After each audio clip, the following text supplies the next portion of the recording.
बेटी ने चुकाया पिता का कर्ज। बहुत पुराने समय की बात है। एक गांव में एक भले आदमी धर्मदास का देहांत हो गया था।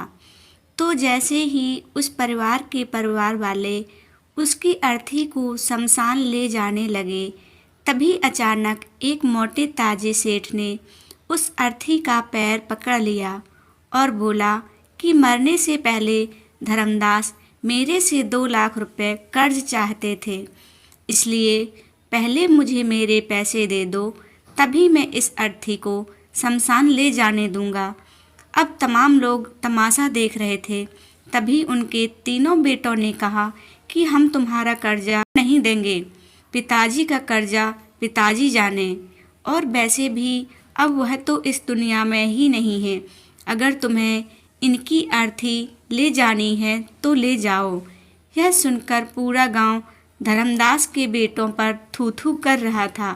जब धर्मदास के तीनों बेटे उस कर्जे को देने से पीछे हट गए, तभी उनके भाइयों ने भी कह दिया कि जब बेटे कर्जा नहीं दे सकते तो हम क्यों किसी का कर्जा भरें। अब धर्मदास की अर्थी को वहाँ रुके बहुत देर हो गई थी।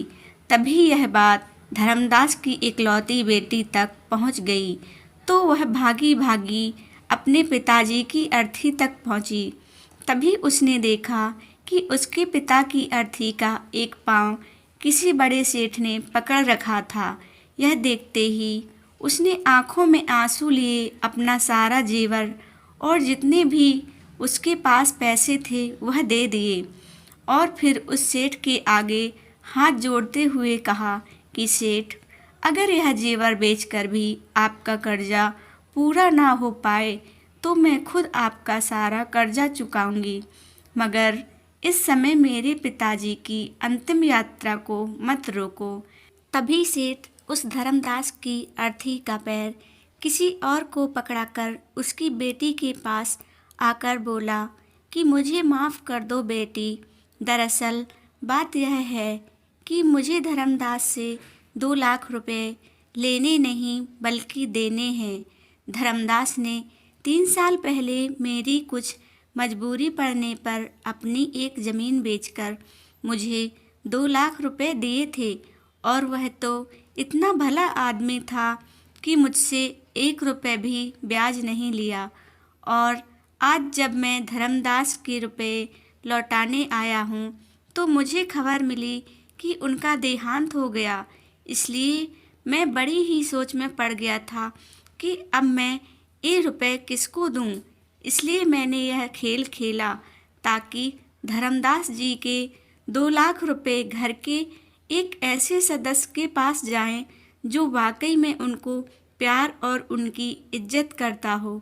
और बेटी, आज तुमने यह साबित कर दिया कि अपने माँ बाप को एक बेटे से बहुत ज़्यादा एक बेटी ही प्यार करती है, इसलिए यह 2 लाख रुपए मैं तुम्हें सौंपता हूँ। काश तुम जैसी बेटी हर घर में हो जो अपने माता पिता की इतनी इज्जत करती है। यह सब देखकर धर्मदास के बेटे और भाइयों का सिर नीचे झुक गया। वाकई में दोस्तों, यह बात तो एकदम सच है कि माता पिता को एक बेटे से ज़्यादा बेटी ही प्यार और उनकी इज्जत करती है। दोस्तों, कैसी लगी ये कहानी कमेंट करके ज़रूर बताना, और अगर अच्छी लगी हो तो एक लाइक ज़रूर कर देना।